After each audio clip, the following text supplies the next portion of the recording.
One of my favorite quotes is by Dolly Parton, and hopefully we all love Dolly in this room. I did grow up going to Dollywood, and she said, "The way I see it, if you want the rainbow, you got to put up with the rain." And I love that idea because it's simple, but also very, very real. There is an icebreaker that I recently heard from the Anchor Church, thanks to Elizabeth for bringing it back to the Social Justice Committee. And it is to describe your mood or day using the weather. And if I'm being honest, there have been a lot of rain and storms in the past year. Massive thunderstorms even this past week for me. In fact, this has been the hardest year of my life, and I've had hard years before. For those who don't know me well, I have a variety of mental health conditions, including depression, anxiety, and in the last year, I've also been diagnosed with ADHD. So I'm not new to rainy days, but lately they've felt more frequent, more intense, and harder to move through. Last June, I made the decision to end my marriage. And in November, my official year of separation began as I moved into my mother's house. I know a lot of people in this room have walked a similar path. And you know, it's not just one feeling. It's reflection, it's questioning, it's wondering what you would have done differently, what you thought your future would look like, what you imagined it to be. There's anger, sadness, frustration, regret, and then sometimes, quietly, almost unexpectedly, there's a little bit of hope. And that's the part I've been holding on to. Honestly, it's the only way I'm getting through some of these days. Because what if, instead of only seeing the rain, we begin to notice how a rainbow might be forming? Not all at once, not perfectly, but one moment at a time. What if making a rainbow isn't about waiting for life to suddenly become beautiful, but about choosing to notice and create small moments of light, even in the middle of the storm? I remember at the beginning of the year, Reverend Alyssa talked about how they used to have a word of the year and how this year they weren't gonna have one.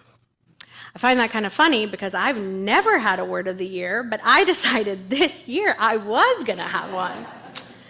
I need to do something different, and I think some of you guys might have heard my chosen word, but the word is whimsy. I was determined to focus on the whimsy of the world. I hoped that I would eventually get back into my home, and I started paying attention to whimsy, how to decorate my home with it, how to notice it, how to invite it in. I watched a lot of videos, listened to podcasts about adding whimsy to your life. Also, that's called an ADHD fixation, for those who don't know. It's also, some people like to call that romanticizing your life. And what I realized is this: joy is often already there. Sometimes you just have to notice it. And sometimes you have to help create it. Maybe it looks like something small, like putting silly pictures in your bathroom. Think wild animals in bathtubs. I do have those in my bathroom right now. Or slowing down enough to notice your surroundings. I think everyone knows, but I have a 7-year-old, and just recently, Emerson and I were getting home, and even though, honestly, I wanted to go inside and doom scroll, I forced myself to look at the sky. And yes, I truly forced myself. I ended up just standing there watching the sky change colors for 10 minutes. It wasn't a big life-changing moment, but it was enough to remind me that not everything felt heavy all the time. How can we create these moments? What if when you're at the neighborhood pool and you hear a lot of screaming kids and you're getting annoyed, instead you remember the joy of summer break when you were a child? What if you named your favorite plant and said good morning to it each morning and good night to it each night? Andrew, you want to try that with your hydrangeas? Instead of rushing through the day, what if you slowed down just enough to notice what's actually around you? These small moments, these shifts, are what some people call glimmers. Has everyone heard of glimmers in this room? For those who haven't, a glimmer is a small, often fleeting moment that signals safety to your nervous system and brings a sense of calm, connection, or joy.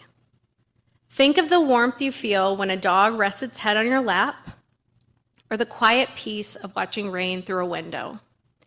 These micro moments are the opposite of triggers. Where a trigger pushes your body into stress and survival mode, a glimmer gently pulls you back towards feeling grounded and safe. I love that idea because it means we don't have to wait for the storm to pass to feel better. We can start noticing moments of light right now. I asked on our UUCW group on Facebook, what are some glimmers that you have experienced in the past months? The responses were beautiful and familiar. Some people shared moments with animals, like watching the pelicans soar along the top of ocean waves and watching them dive gracelessly for food. In fact, multiple people mentioned pelicans, so I think we really like pelicans in this group. Or going on a walk and a small wild creature makes an appearance, a turtle, snake, lizard, or beautiful bird. Maybe minus the snake for me, but everything else I'm good with. Maybe it's when your favorite bird comes to visit your yard. Thea wrote, my recently adopted cat finally feeling comfortable enough to curl up on my body for a nap with me. And I think we all know how much trust that takes and how meaningful that moment is. Others found glimmers in nature. Riding a bike around Greenfield Lake, standing near the water and feeling your whole body slow down.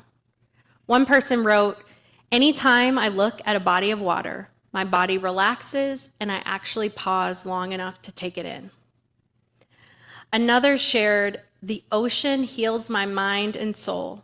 The sound of the waves, the wind in my hair, the salty air. And then there were the quieter moments, the ones that are easy to miss if you're moving too fast.